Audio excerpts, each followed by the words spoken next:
Ito nga pala mga ka-rider, yung rubber damper, kung mapapansin nyo ay nilagyan ko to ng interior, no, para hindi siya ganun kaingay kapag nag-shift tayo ng gear.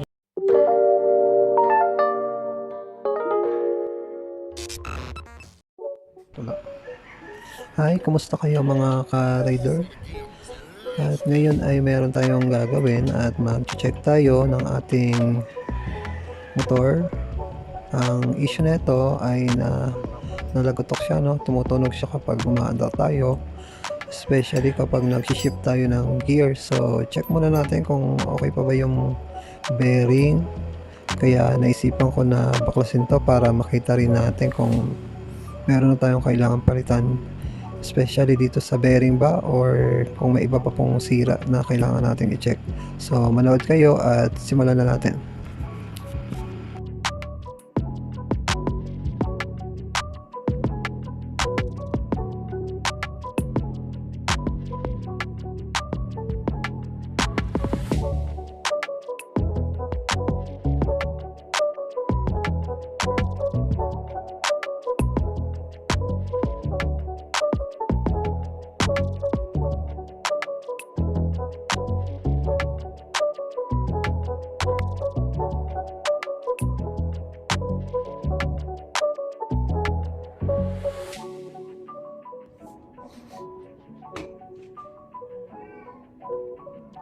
Ito na at natanggalan natin, no? So check natin yung sprocket kung okay pa ba siya o kailangan na nating i-replace yung bearing nito. So baklas muna tayo. Ito nga pala mga ka-rider, yung rubber damper, kung mapapansin nyo ay nilagyan ko to ng interior, no, para hindi siya ganun kaingay kapag nag-shift tayo ng gear. Hindi siya nagtatama sa bakal sa bakal. So upon checking, ito, naalog-alog ko kung okay pa ba siya.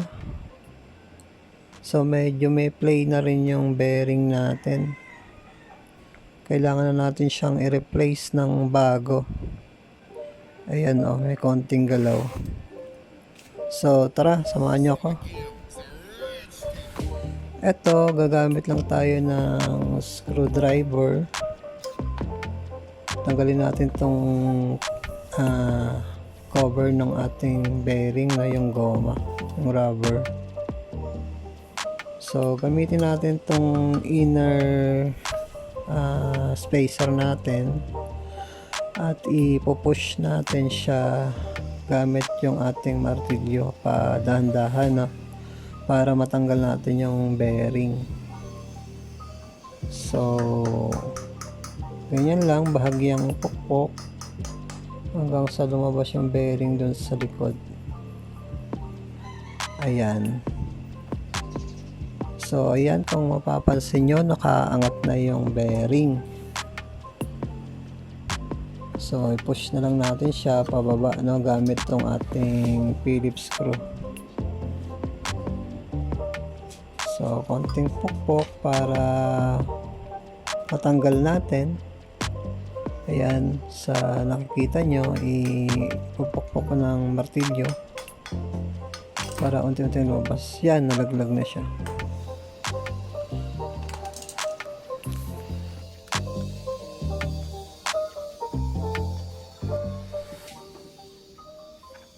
Oh, yan na nga, natanggal na natin yung bearing.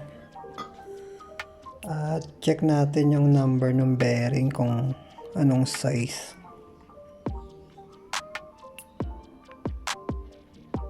Oh, may konting play talaga yung bearing natin, no?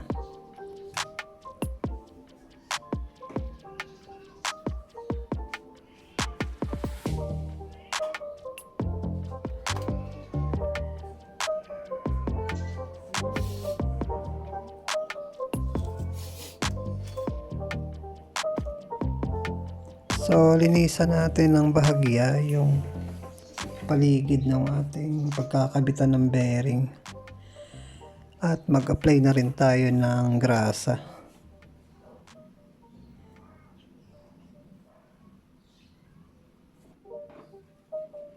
Ayan, so ito na mga ka-rider.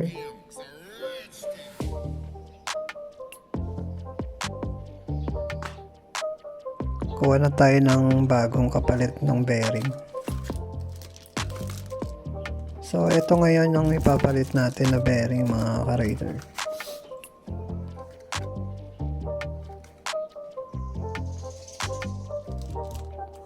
Ayan.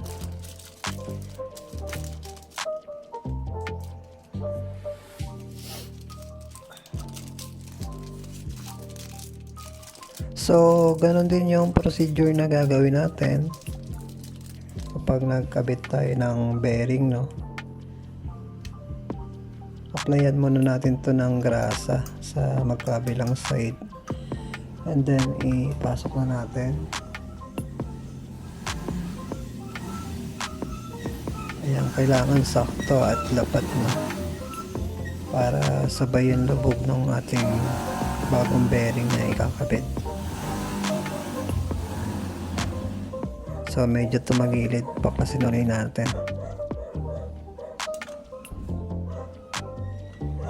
Ayan, tumagilid. Yun, tanggal na. So ulitin natin yung procedure. Kabit natin ng pantay, nakalapat. So gamitin natin tong screwdriver at pukpukin natin ang bahagya.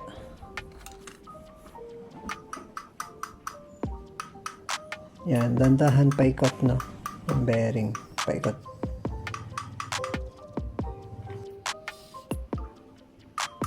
So, ito na mga ka-rider at gamitan natin ng spacer. Yung paligid ng bearing. So, dandahan lang para hindi masira yung bearing. By the way, mga ka-rider, kung hindi nyo napansin, nilagyan ko na rin to ng glass sa loob.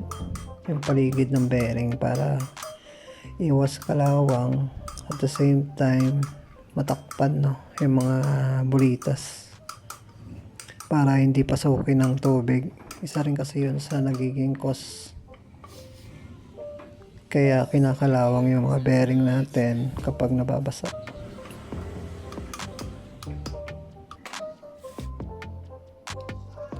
So eto na nga mga ka-rider, na ikabit na natin.